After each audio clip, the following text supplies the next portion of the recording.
वास्तव न्यूज में स्वागत है आपका। मैं हूं सत्ता। विजयपुर शहर के जय शांतलिंगेश्वर मठ, अब वो ऐतिहासिक एक मठ है। आज वहां पर कर्नाटक राज्य लिंगायत, अब वहां पर नीलगेर समाज एक समावेश में विजयपुर के एमएलए बसवनगौड़ा पाटिल एथनाल अब वहां पर खूब भाषण की, मगर इनके भाषण जब करते हैं तो वहां पर सीटियां और तालियों की गूंज उठती है। कर्नाटक में किसी जिला में हो, किसी तालुका में हो या किसी छोटे मोटे गांव में अगर बसवनगौड़ा पाटिल एथनाल को वहां पर बुलाया जाता है तो आसपास शहर के लोग उनकी भाषण सुनने के लिए सब लोग बिना चुके और बिना ही मिस हो जाने से पहले ही उनके भाषण में खुद थम जाते हैं और रह जाते हैं और वहां पर चीटियां तालियां बज जाते हैं। मगर बसवनगौड़ा पाटिल एथनाल को कितना भी भाषण करो, शायद उनको कभी बेजार नहीं आता होगा, कभी वक्त की पाबंदी नहीं लेते होंगे, मगर खूब भाषण करते हैं कर्नाटक में। अब उसी तरह विजयपुर शहर के अब यहां पर इस मठ में जब इन्होंने एक समावेश में जब भाषण करने लग गए तो उन्होंने ये कह दिया, संसद में अगर कोई भी खड़क भाषण अगर कड़क बोलते हैं तो वो बसवनगौड़ा पाटिल एथनाल एक ही लीडर है।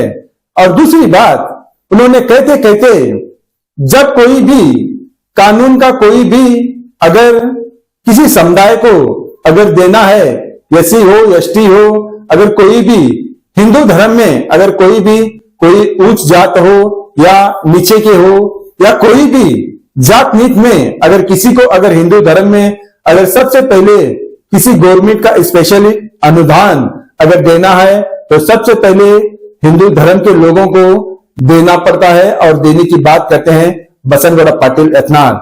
सब खत्म होने के बाद, बचने के बाद सोच और समझकर वो मुसलमानों को देने की बात करते हैं। और सबसे पहले जहां देखो वहां पर इनकी खड़क भाषण पर तालियां तो बजते हैं, गूंज उठती है और इनकी भाषण जो भी कहते हैं खुलेआम कहते हैं और सबके सामने कहते हैं और बिना ही डरे और बिना ही इनके चेहरे पर कोई भी डर नहीं होता।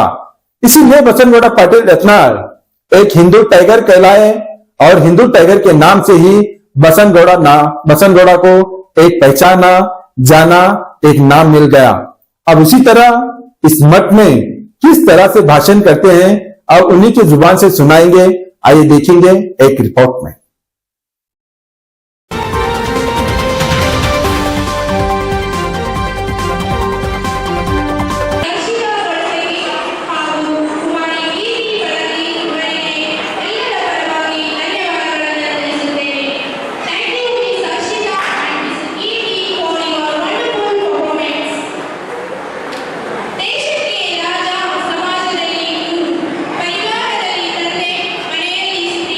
Your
ತೊಂದರೆಗಳನ್ನು ಅನುಭವಿಸ್ತಾ ಇದ್ದ ಜನರಿರೋದ್ರಿಂದ ಅಂತಹ ಮಕ್ಕಳಿಗೆ ಪ್ರತಿಭಾ ಪುರಸ್ಕಾರವನ್ನು ಮಾಡುವಂತಹ ಒಂದು ಪ್ರಕ್ರಿಯೆಯನ್ನು ನಾವು ಕಳೆದ ಹಲವು ಸಮಾವೇಶಗಳಲ್ಲಿ ಕೈಗೊಳ್ಳುತ್ತಾ ಬಂದಿದ್ದೇವೆ. ಎಸ್ಎಸ್ಎಲ್ಸಿ ಹಾಗೂ ಪಿಯುಸಿಯಲ್ಲಿ ಅತ್ಯಧಿಕ ಅಂಕಗಳನ್ನು ಪಡೆದುಕೊಂಡು ಪಾಸಾದಂತಹ ವಿದ್ಯಾರ್ಥಿಗಳಿಗೆ ಪುರಸ್ಕಾರ ಮಾಡುವುದರ ಜೊತೆಗೆ ನಗದು ಬಹುಮಾನವನ್ನು ಕೊಡುವಂತಹ ಪ್ರಕ್ರಿಯೆ ನಮ್ಮಲ್ಲಿ ನೆರವೇರ್ತಾ ಬಂದಿದೆ. ಅದರ ಜೊತೆಗೆ ಬೆಂಗಳೂರಿನ ಶ್ರೀ ಗಣೇಶ್ ಓಶೋ ಎಜುಕೇಶನ್ ಟ್ರಸ್ಟ್ ಅವರು ಕೂಡ ಉನ್ನತ ವ್ಯಾಸಂಗಕ್ಕಾಗಿ ಪಿಯುಸಿ ವಿದ್ಯಾರ್ಥಿಗಳಿಗೆ ಜೊತೆಗೆ MBBS ಕಲಿಯುವಂತಹ ವಿದ್ಯಾರ್ಥಿನಿಯರಿಗೆ ಆರ್ಥಿಕ ಸ್ಕಾಲರ್ಶಿಪ್ ಅನ್ನ ಶಿಷ್ಯ ವೇತನವನ್ನ ಕಳೆದ ಹಲವು ವರ್ಷದಿಂದ ಕೊಡ್ತಾ ಬಂದಿದ್ದಾರೆ ಅಂತ ಹೇಳಲು ನನಗೆ ತುಂಬಾ ಸಂತೋಷವೆನಿಸುತ್ತದೆ. ನಾವು ಸಾಧಿಸಿದ ಗುರಿ ಚಿಕ್ಕದಾಗಿದೆ, ಸಾಧಿಸಬೇಕಾದಂತಹ ಗುರಿ ಇನ್ನೂ ಬಹಳಷ್ಟಿದೆ.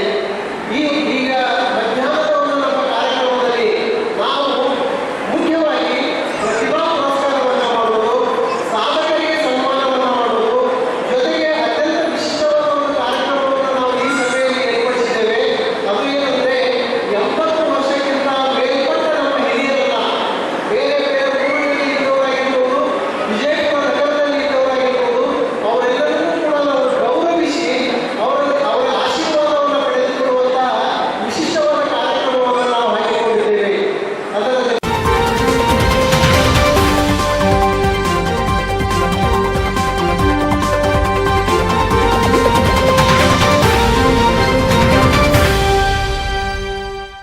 ಅದಕ್ಕ ಇಲ್ಲೇನು ಸಮಾಜದೊಳಗೆ 4 ಜನ ಹಿರಿಯರು ಇರ್ತಾರಲ್ಲ, ಆ ಹಿರಿಯರು ಏನು ಹೇಳ್ತಾರಲ್ಲ ಅದನ್ನ ಚಾಚೂ ತಪ್ಪದೆ 6,000 ಜನ ಎಲ್ಲ ಪಾಲಿಸ್ಬೇಕು. ಅವರು ಕೂಡ ಹಿರಿಯರು ಇರ್ತಾರಲ್ಲ, ಚಾರಿತ್ರ್ಯವಂತರಿರಬೇಕು, ನೀತಿವಂತರಿರಬೇಕು, ಜ್ಞಾನ ಇರಬೇಕು, ದೂರದೃಷ್ಟಿ ಇರಬೇಕು, ಸಂಘಟನಾ ಕುಶಲತೆ ಇರಬೇಕು. ಅವಾಗ ಮಾತ್ರ ಈ ಸಮಾಜ ಮುಂದೆ ಹೋಗುತ್ತೆ. ಅದಕ್ಕ ಈ ನೀಲಗಾರ ಸಮಾಜ 100ಕ್ಕೆ 100ರಷ್ಟು ನೀವು ಎಲ್ಲ ಮಕ್ಕಳಿಗೆ ವಿದ್ಯಾಭ್ಯಾಸ ಮಾಡಿಸಬೇಕು. 100ಕ್ಕೆ 100ರಷ್ಟು ಸಾಕ್ಷರ ಇದ್ದಂತಹ ಸಮಾಜವಾಗಿ ನೀಲಗಾರ ಸಮಾಜ ಆಗಬೇಕು. ಅಷ್ಟೇ ಅಲ್ಲದೆ 100ಕ್ಕೆ 100ರಷ್ಟು ನೀವೆಲ್ಲರೂ ಆಸ್ತಿಕರಾಗಬೇಕು, ದೈವಭಕ್ತರಾಗಬೇಕು. 100ಕ್ಕೆ 100ರಷ್ಟು ನೀವೆಲ್ಲರೂ ಸ್ವಾವಲಂಬಿಗಳಾಗಬೇಕು. ನೀವು ಒಕ್ಕಲತನದ ಕ್ಷೇತ್ರನೇ ಇರಲಿ, ಉದ್ಯೋಗದ ಕ್ಷೇತ್ರನೇ ಇರಲಿ, ನೌಕರಿಯ ಕ್ಷೇತ್ರನೇ ಇರಲಿ, ಎಲ್ಲಿದ್ರೂ ಕೂಡ ಪೂರ್ಣ ಪ್ರಾಮಾಣಿಕತೆಯಿಂದ ಕೆಲಸ ಮಾಡಿದ್ರಿ ಅಂದ್ರೆ ನಿಮ್ಮನ್ನ ಕೈ ಹಿಡಿಯೋರು ಯಾರೂ ಇಲ್ಲ. ಅದಕ್ಕೆ ತಾವೆಲ್ಲರೂ ಕೂಡ ಇವತ್ತು 9ನೇ ರಾಜ್ಯ ಮಟ್ಟದ ಸಮ್ಮೇಳನ ಇದೆ, ಸಮಾವೇಶ ಅದ. 9ನೇ ಸಣ್ಣ ಕೆಲಸ ಅಲ್ಲ. ಅದಕ್ಕೆ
ನಮ್ಮ ದೇಶದಲ್ಲಿ ಆಯಾ ಕಾಯಕದ ಮೇಲೂ ಬಂದಿದೆ.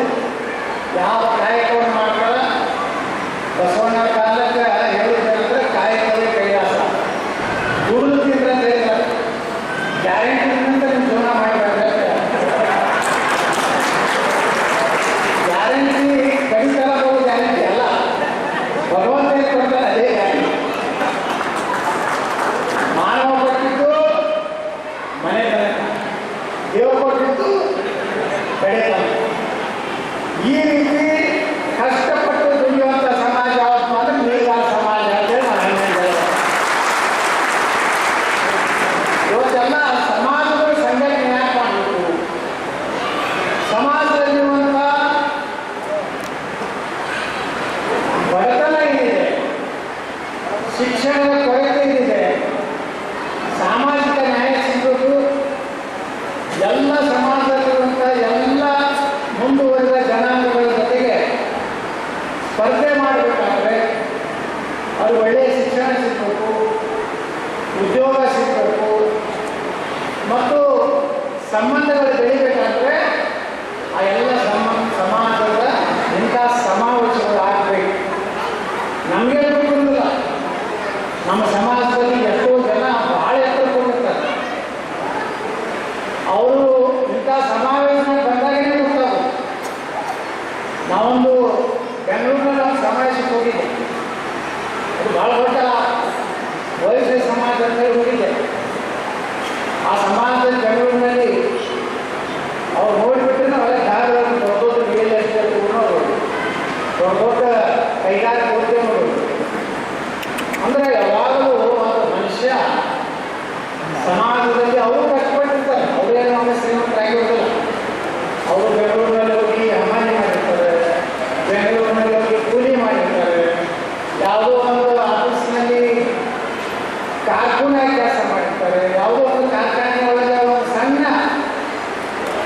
ಕಾರ್ಮಿಕ ಕೆಲಸ ಮಾಡೋದು ದೊಡ್ಡ ದೊಡ್ಡ ಶ್ರೀಮಂತರು ಅದರ ಉದಾಹರಣೆ ಈ ದೇಶದಲ್ಲಿ.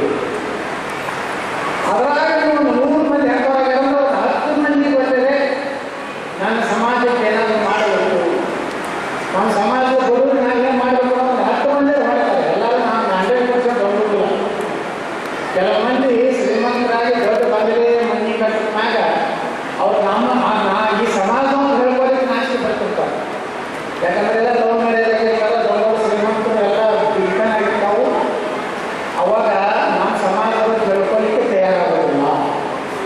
ಆದರೂ ಅಷ್ಟು ದೊಡ್ಡ ಎತ್ತರಕ್ಕೆ ಹೋಗೋದು ಕೆಲವು ಮಂದಿ ಹೀಗಿರ್ತಾರಲ್ಲ, ಆ ಸಮಾಜದ ಬಗ್ಗೆ ಕಳ್ಕಳಿ ಇಟ್ಕೊಂಡು ನಾವು ಕಷ್ಟಪಟ್ಟಿನಪ್ಪ, ನಮ್ಮ ಸಮಾಜ ಯಾವ ಒಬ್ಬ ಬೆಂಗಳೂರು ತಂದು ಬಿಟ್ಟ ಇಂಥವ್ರು ಒಂದು ನೌಕರಿ ಸೇರಿಸಲ್ಲ, ಆ ನೌಕರಿಯಿಂದ ಹೆಂಗೆ ಒಬ್ಬ ಕೈಗಾರಿಕೆ ದೊಡ್ಡ ಉದ್ಯಮಿ ಆಗೀನಿ, ಒಬ್ಬ IAS ಆಫೀಸರ್ ಆಗೀನಿ, ಒಬ್ಬ IPS ಆಫೀಸರ್ ಆಗೀನಿ, ಒಬ್ಬ ಒಳ್ಳೆಯ ರಾಜಕಾರಣಿ ಆಗೀನಿ ಅನ್ನೋಂಥದ್ದು ಯಾರು ನಮ್ಮ ಮನಸ್ಸಿನಾಗ ಇರ್ತದೆ ಅಂಥವ್ರು 100ಕ್ಕೆ ಒಬ್ಬರಿಗೂ ಸಾಕು ಸಮಾಜಕ್ಕೆ ಅವರು ಒಂದು ಆಸ್ತಿ ಆಗಿರ್ತಾರೆ. ನಮ್ಮ ಸಮಾಜವನ್ನು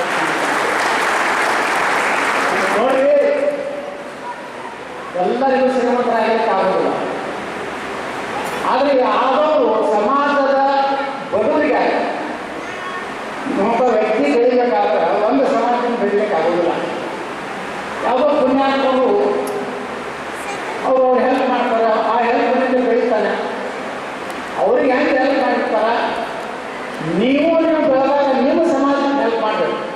ಇದೇ ಸಮಾಜ ಸಂಘಟನೆ. ಮನುಷ್ಯ ಸಮಾಜಮುಖಿಯಾಗಿರಬೇಕು, ತನಗಾಗಿ ಸ್ವಲ್ಪ, ಸಮಾಜಕ್ಕಾಗಿ ಸರ್ವಸ್ವ ಅಂದರೆ ಸಮಾಜದಲ್ಲಿ ಎಲ್ಲರೂ ಇವತ್ತು ನಾವು ಮೀಸಲಾತಿ ಬಿಡ್ತೀವಿ. ಯಾಕೆ ಬಿಡ್ತೀವಿ? ಇವತ್ತು ನಿಗಮ ಆಗಬೇಕಂತ ಹೇಳಿ ಒಂದು ಬೇಡಿಕೆ ನಿಮ್ಮ ತರಗೂ ಐತಿ. ಆ ನಿಗಮ ಆಗಲಿ, ಮೀಸಲಾತಿ ಆಗಲಿ, ಸಮಾಜದಲ್ಲಿರುವಂಥ ಒಂದು 4 ಮಂದಿಗೆ ಉಪಕಾರ ಆಗೋದು ಸಹಿತ ಆ 4 ಕುಟುಂಬಗಳು ಉದ್ಧಾರ ಆಗ್ತವೆ. ಹೆಚ್ಚಿನ ಶಿಕ್ಷಣ, ಒಳ್ಳೆಯ ಶಿಕ್ಷಣ ಸಿಕ್ತಂದ್ರೆ ಸಮಾಜದಲ್ಲಿ ಅದು ಆರ್ಥಿಕ ದೃಷ್ಟಿಯಿಂದ, ಸಾಮಾಜಿಕ ದೃಷ್ಟಿಯಿಂದ ಸಮಾಜ ಯಾವಾಗ ಬೆಳೀತದೆ ಅವಾಗನೇ ಸರ್ವತೋಮುಖ ಸಮಾಜ ಬೆಳವಣಿಗೆ ಆಗಿರುತ್ತೆ. ಹೊರತು ಎರಡೇ ವರ್ಗ ಇರುವಾಗ ಸಮಾಜ ಮಾಡ್ಬೋದು. ಅತಿ ಶ್ರೀಮಂತರು, ಅತಿ ಬಡವರು. ಈ ವರ್ಗೀಕರಣದಿಂದ ಮಧ್ಯಮ, ಶ್ರೀಮಂತರು ಮತ್ತು ನಮ್ಮ ಸಮಾಜದಲ್ಲಿರುವಂಥ ಕಟ್ಟ ಕಡೆಯ ಮನುಷ್ಯನಿಗೆ ನ್ಯಾಯ ಕೊಡುವ ಸಲುವಾಗಿ ನಾವು ಯಾರು ಅನುಕೂಲಿಸ್ತಾಗಿತ್ತು ನಾವು ಸಹಾಯ ಮಾಡಿ, ಇದು ಸಮಾಜ ಸಂಘಟನೆ ಮಾಡುವ ಉದ್ದೇಶನೇ.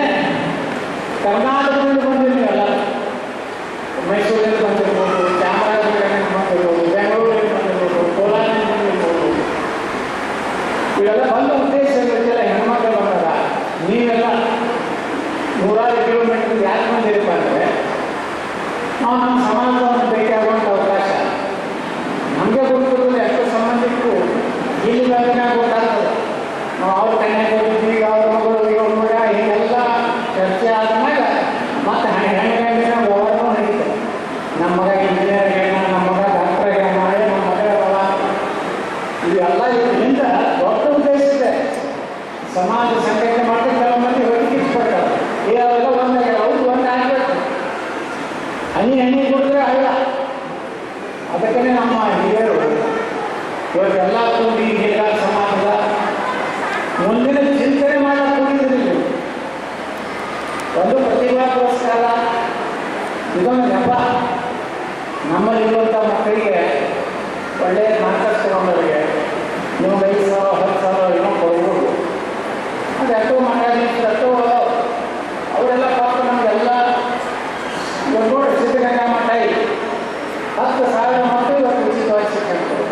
ಅಲ್ಲಿ ಎಷ್ಟು ಮಂದಿ IAS ಆಗ್ಯಾವ, IPS ಆಗ್ಯಾವ, ಎಷ್ಟು ಮಂದಿಗೆ ಅನ್ನ ತಿಂದು ದೊಡ್ಡ ದೊಡ್ಡ ಹುದ್ದೆಗೆ ಹೋಗ್ಯಾವ. ಒಂದು ಮಠ ಮಾಡುವಂಥ ಕೆಲಸ ಸಮಾಜನೂ ಮಾಡಕ್ಕೆ ಪ್ರಾರಂಭ ಮಾಡಿದ್ರೆ ನಿಜವಾದಂಥ ಅನಕ್ಷರತೆ, ಬಡತನ ನಿರ್ಮೂಲನೆ ಆಗಕ್ಕೆ ಸಮಾಜನೇ ಒಂದು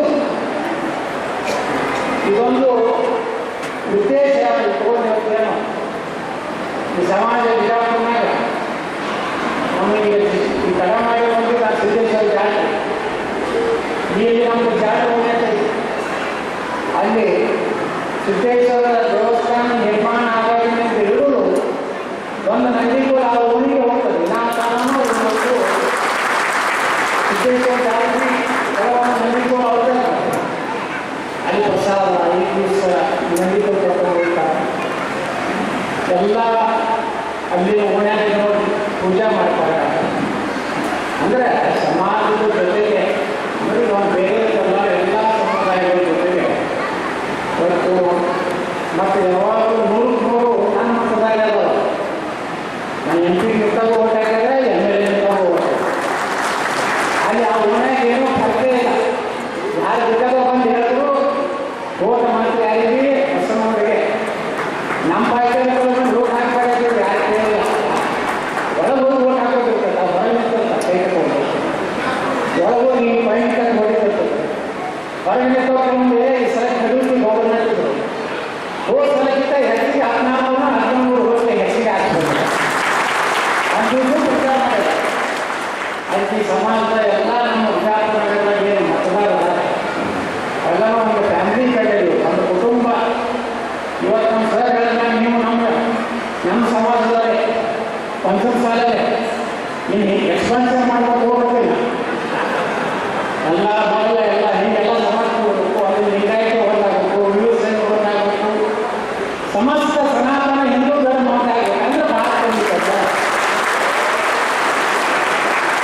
ಅದಕ್ಕೆ ನಮ್ಮ ಉತ್ತರ ಪ್ರದೇಶ ಮುಖ್ಯಮಂತ್ರಿ ಹೇಳ ಬಟ್ಟೆಗೆ ಕಟ್ಟೆ ಇದೆ ನಮಗೀಗ ಕಾಣಿಗಾರು ಆದಿ ಬಂದಿದ್ದೆ ದುಡಿಯೋರಿ ನಮ್ಮ ಭಾರತ ಉಳಿಲಿಕ್ಕೆ ಸಾಧ್ಯ ಇಲ್ಲ. ಈ ದೇಶ ಉಳಿಬೇಕಾದ್ರೆ, ನಮ್ಮ ಧರ್ಮ ಉಳಿಬೇಕಾದ್ರೆ, ನಮ್ಮ ಮನೆ ಮ್ಯಾಗಿನ ಕುಂಕುಮ ನಿವೃತ್ತಿ ಭಂಡಾರ ಉಳಿಬೇಕಾದ್ರೆ ಸನಾತನ ಹಿಂದೂ ಅಂತ ಒಂದಾಗುತ್ತೆ. ನಮ್ಮ ದೇಶ ರಕ್ಷಣೆ ಮಾಡಬೇಕು. ನಮ್ಮ ಬೇಡಿಕೆ ಇದೆ.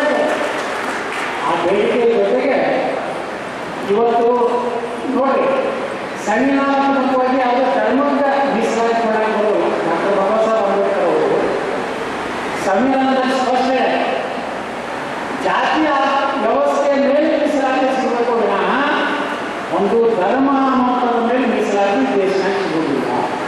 ದುರ್ದೈವ ಅದನ್ನು ಮೀರಿ ಇವತ್ತು ಹಿಂದೂ ಧರ್ಮದಲ್ಲಿರುವಂಥ ಅನೇಕ ಜನಾಂಗಗಳು ನಾವು ಕೊಡಬೇಕಾದಂಥ ಮೀಸಲಾತಿಯನ್ನು ಮತ್ತೊಂದು ಧರ್ಮದಲ್ಲಿ ಕೊಡ್ತಾ ಇದ್ದಾರೆ.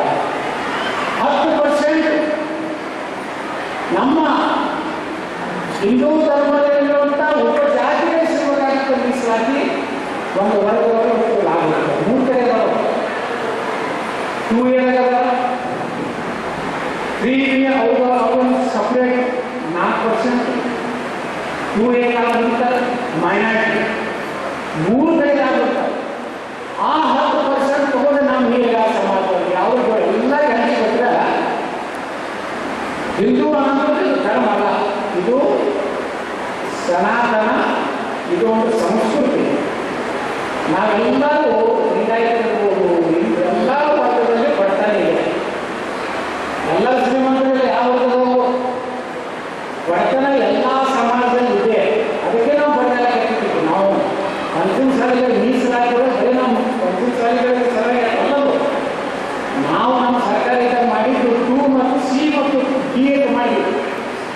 2C ಮತ್ತು 2D ಒಳಗೆ 4% ಏನು ಒಕ್ಕಲಿಗರಿದ್ರು ಒಕ್ಕಲಿಗರಿಗೆ ಇವತ್ತು 6% ಆಯಿತು. ನಮ್ಮ ಇಡೀ ಲಿಂಗಾಯತರಲ್ಲಿ ವೀರಶೈವರಲ್ಲಿ ಲಿಂಗಾಯತರಲ್ಲಿ ಉಪಪಂಗಡಗಳಲ್ಲ ಅವೆಲ್ಲ 2A ಸಮಾನವಾದಂಥ 2D ಅಂತ ಸೃಷ್ಟಿ ಮಾಡಿ ಅದು ಎಲ್ಲಿರೋದು ಅಲ್ಲಿ ಅವ್ರೇನು ಬದುಕಿದ್ದಲ್ಲ. 3 ಕಡೆ ಹೋಗ್ತಾರೆ. 2 ಇರೋದು ಅವರೆಲ್ಲ ಮೈನಾರಿಟಿನವರೆಲ್ಲ 4% ದೇವೇಗೌಡ ತಪ್ಪಿಗೆ ಕೊಟ್ಬಿಡ್ತಾವೆ. ಇವು ದುರ್ದೈವವನ್ನು ನಮ್ಮದು ನಮ್ಮ ಲೀಡರ್ಗಳು ಒಂದು ಕೆಟ್ಟ ಹೇಳ್ತಾರೆ. ಮುಂದಿನ ಜನ್ಮ ಏನಾದರೂ ಆಗಿದ್ದರೆ ನಾ ಸಾವಿರ ಮಾಡ್ತೀನಿ. ಇದು ದುರ್ದೈವ. ಇದರ ಒಂದು ಕೆಟ್ಟ ಲಾಭ 3 ಕಡೆ ಅವ್ರು ಲಾಭ ತಗೋತಾ ಇದ್ದಾರೆ. ನಮ್ಮೆಲ್ಲ ಸಣ್ಣ ಸಮಾಜಗಳು ಇರೋದು ಇವತ್ತು ನಾವು 2Dಯಲ್ಲಿ ಮರಾಠ ತಗೊಂಡಿವಿ, ಜೈನ ತಗೊಂಡಿವಿ, ಕ್ರಿಶ್ಚಿಯನ್ ತಗೊಂಡಿವಿ, ಲಿಂಗಾಯತರಿಗೆ ತಗೊಂಡ ಎಲ್ಲ ಉಪಪಂಗಡ 2D ಒಳಗೆ ಪಂಚಮ ಸಾಲಿನ ಐತಿ, ವೀರಶೈವ ಐತಿ, ಲಿಂಗಾಯತ. ಅಂದ್ರೆ ಈ ಮೀಸಲಾತಿ ವರ್ಗೀಕರಣ ಏನಾಗಿದೆ, ಇದು ಸಂವಿಧಾನಾತ್ಮಕವಾಗಿ ಬಾಬಾ ಸಾಹೇಬ್ ಅಂಬೇಡ್ಕರ್ ಕೊಟ್ಟಂತ ಮೀಸಲಾತಿ. ಅದರ ಜೊತೆಗೆ ನಿಗಮ ಮಂಡಳಿ ಇದೆ. ನಿಗಮ ಮಂಡಳಿ ಮಾಡುವುದಕ್ಕೆ ಆಯಾ ಸಮಾಜಗಳಿಗೆ ಇವತ್ತು ಅಡಪದ ಅಪ್ಪಣ್ಣ ಸಮಾಜದ ನಿಗಮ ಇದೆ, ಗಾಣಿಗರ ಸಮಾಜದ ನಿಗಮ ಇದೆ, ಮತ್ತು ಗೋವಿ ಸಮಾಜದ ನಿಗಮ ಇದೆ, ಬಾಬು ಜಗ್ಗೇಂದ್ರರಾಮನ ಹೆಸರಿಗೆ ಅದೊಂದು ನಿಗಮ ಇದೆ, ನಮ್ಮ ಬಂಜಾರ ಸಮಾಜದ ಒಂದು ನಿಗಮ ಇದೆ, ಈ ಒಕ್ಕಲಿಗ ಸಮಾಜದ ಒಂದು ನಿಗಮ ಇದೆ, ಲಿಂಗಾಯತರಿಗೂ ಒಂದು ನಿಗಮ ಇದೆ. ಇವೆಲ್ಲ ಮಾಡೋ ಉದ್ದೇಶ ಏನಪ್ಪ ಅಂದ್ರೆ ಯಾವ ಸಮಾಜದ ಬಡವರದ ಈಗೇನಾಗ್ತದೆ, ಒಂದು ದೊಡ್ಡ ತಾಟಿನಾಗ ನೀವೆಲ್ಲ ತಗೊಂಡು ಹಾಕಿದ್ರೆ ಎಲ್ಲ ಊಟ ಮಾಡಕ್ಕೆ ಆಗೋದಿಲ್ಲ. ನಿಮ್ಮ ಇಟ್ಟಿದ್ದ ಕಾಲೇಜ್ ಪರಿಸ್ಥಿತಿ ನೀವು ಆರಾಮಿಲ್ಲ ಅಂದ್ರೆ ಒಂದೇ ತುಕಡಿ ರೊಟ್ಟಿ ಸಿಗಲ್ಲ. ಅದು ನಮ್ಮ ಸಮಾಜಕ್ಕೆ ಸಿಗಬೇಕಂತ ವಿಶ್ವಾಸದ ಮೇಲೆ ಇವತ್ತು ದಿನ ಮಾಡಿದ್ರೆ ಸರ್ಕಾರಕ್ಕೆ ಬಂದ ಮೇಲೆ ಅನುದಾನ ಕೊಟ್ಟಿಲ್ಲ. ಮನೆ ನನಗೆ ಸಮಾಜದ ಬಂದು ನಮ್ಮಲ್ಲಿ ಹೋರಾಟ ಮಾಡ್ಯಾರ. ಅವ್ರು ಹೇಳೋದು ಒಂದು ರೂಪಾಯಿ ಬಿಡುಗಡೆ ಮಾಡ್ಯಾರ. ಎಷ್ಟು ಅಪ್ಪಣ್ಣ ಸಮಾಜ ಬಿಡುಗಡೆ ಆಗಿಲ್ಲ. ಯಾಕಂದ್ರೆ ನಾನು ವಿಧಾನಸಭೆಯಲ್ಲಿ ಚರ್ಚೆ ಆದಾಗ ಎಷ್ಟು ಪಾಪ ಎಲ್ಲ ಸಮಾಜದ ಬೆಳಗಾವಿ ಅಧಿವೇಶನದಿಂದ ಒಂದು 100 ಟೈಮ್ ಹಾಕಿಕೊಟ್ಟಿರ್ತಾರೆ.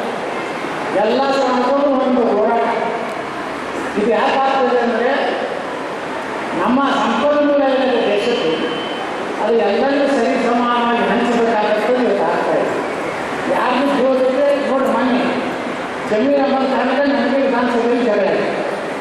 ಜಮೀರ್ ಅಹಮದ್ ಖಾನ್ ಏನು ಮಾಡಿದ್ದ, ಅವನ ಆಫೀಸಿಗೆ ಹೋಗಿದ್ದೆ ಕೆಲವೊಂದು ಹೈಕೋರ್ಟ್ ನಾನು ಜಮೀರ್ ಅಹಮದ್ ಸರ್ಕ್ಯುಲರ್ ಮೈನಾರಿಟಿ ಡಿಪಾರ್ಟ್ಮೆಂಟಲ್ಲಿ ಏನಂತೇಳಿ ಒಂದು 100% ಐತಂತ, ಅಂದರೆ 1 ಕೋಟಿ ರೂಪಾಯಿ ಅನುದಾನ ಐತಂತ 80 ಲಕ್ಷ ರೂಪಾಯಿ ಮುಸಲ್ಮಾನರಿಗೆ ಕೊಡಬೇಕು, 10 ಲಕ್ಷ ರೂಪಾಯಿ ಕ್ರಿಶ್ಚಿಯನ್ಗೆ ಕೊಡಬೇಕು, 10 ಲಕ್ಷ ರೂಪಾಯಿ ಜೈನರು, ಪಾರ್ಸಿಗಳು, ಹೌದು 4 ಮಂದಿ ಕೂಡಿ 10%, ಸಾವಿರಿಗೆ 80%. ಮತ್ತು ಜಗಳ ಮಾಡಬೇಕು ಕೇಳಬೇಕು ಬೇಡ, ನೀವು ಮಾಡಿ ಇಲಾಖೆ ಯಾವ ಮೊದಲು ಬರ್ತಾನೆ ಅವನಿಗೆ ಕೊಡ್ರಿ. ಯಾವ ಅರ್ಹತೆ ಇದೆ, ಯಾವ ಸರಿಯಾಗಿ ಅಪ್ಲಿಕೇಶನ್ ಕೊಡ್ತಾನ, ಯಾವ ನಿಜವಾದಂಥ ಅದಲ್ಲ ಆ ಎಲ್ಲ ಏನು ಒಂದು ಕಂಡೀಷನ್ ಹಾಕಿರ್ತಾರಲ್ಲ ಅದಕ್ಕೆ ಯಾವ ಅವ ಜೈನನೇ ಇರಲಿ, ಬೌದ್ಧನೇ ಇರಲಿ, ಕ್ರಿಶ್ಚಿಯನ್ನೇ ಇರಲಿ, ಸಿಖ್ನೇ ಇರಲಿ, ಮುಸಲ್ಮಾನೇ ಇರಲಿ, ಆ ಎಲ್ಲ ಜಗತ್ತಿಗೆ ಅವ ಅರ್ಹತೆಯನ್ನು ಪಡೆದಿದ್ರೆ ಫಸ್ಟ್ ಕಮ್ ಫಾಸ್ಟ್. ಇದೇ ಜನರಾಗಿ ವಿಧಾನಸಭೆಯಲ್ಲಿ ನನಗೆ ಜಮೀರ ಮಠ ಅಂತ ಅವತ್ತಲ್ಲಿ ಹೇಳೋ ಜಮೀರ ಮಠ ನಾನು ಹಿಡಿದ ಯತ್ನಾಸಂದ್ರೆ ನಾಳೆ ನನ್ನ ಕಚೇರಿಗೆ ಬರ್ರಿ, ನಾ ಎಲ್ಲ ಮೈನಾರಿಟಿ ಡಿಪಾರ್ಟ್ಮೆಂಟ್ ಅಧಿಕಾರಿಗಳು ಅಲ್ಲೇ ಇಟ್ಟು ಬಿಡ್ಬೇ ಚರ್ಚೆ ಬಾಕ್ಸು ಅದ್ರಾಗ ಹಾಕ್ಬಿಡು.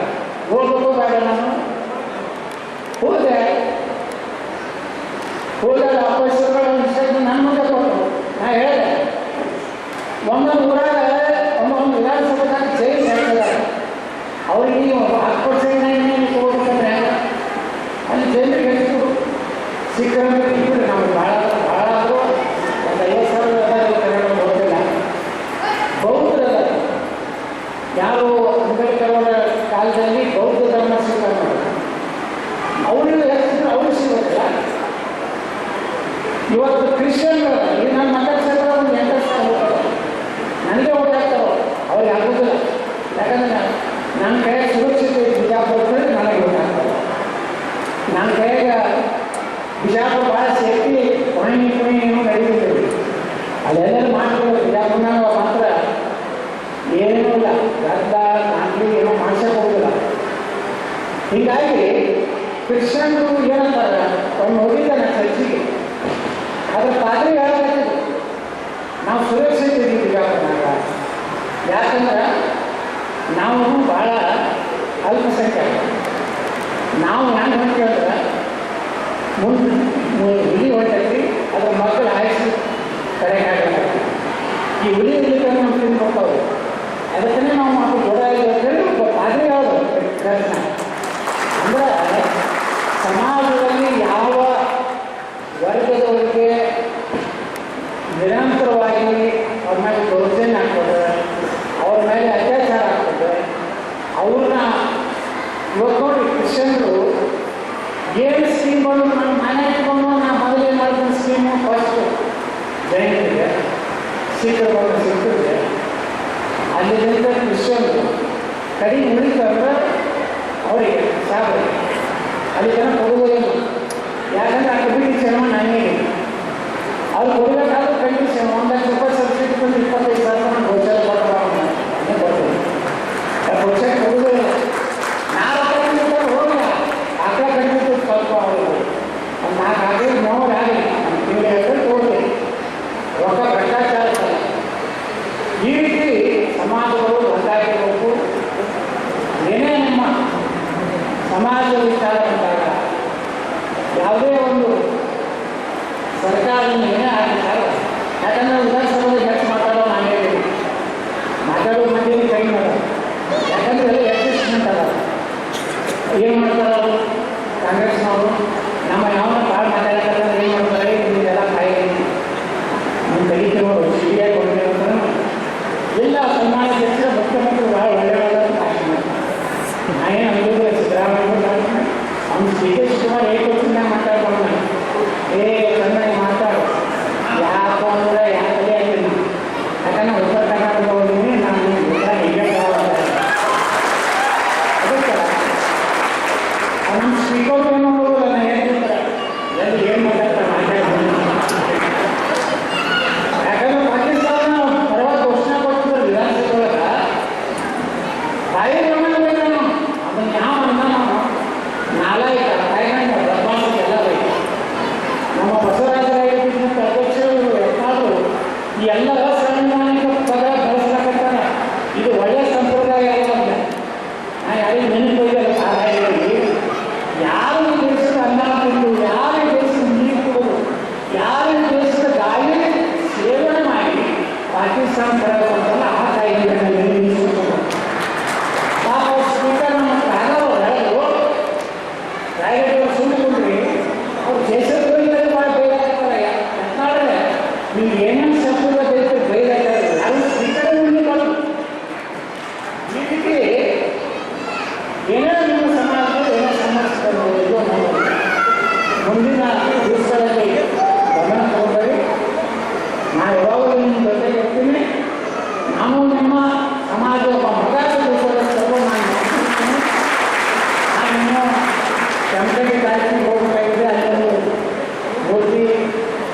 ಇದೆ.